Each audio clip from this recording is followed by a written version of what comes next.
Hi guys, welcome back to my channel.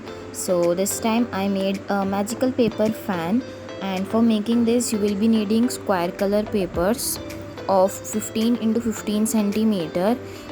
Here I am taking one dark pink color paper and one light pink color paper. Follow the steps as shown in the video. Material requirements are given in description.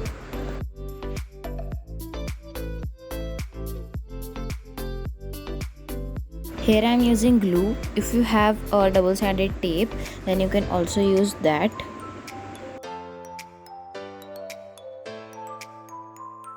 Now I am using double-sided tape. You can also use glue.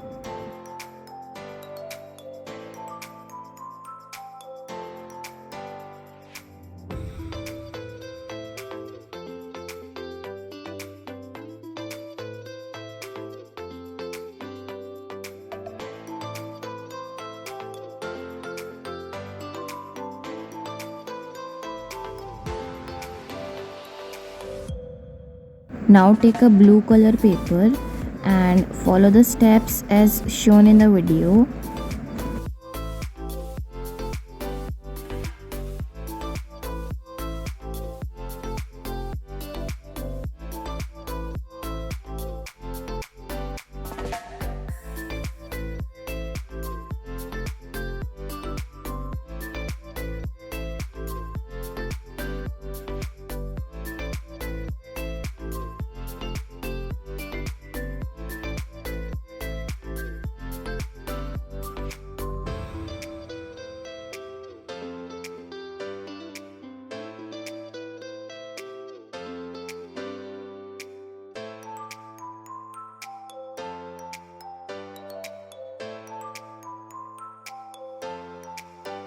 Now take a wool thread and paste it on both the sides.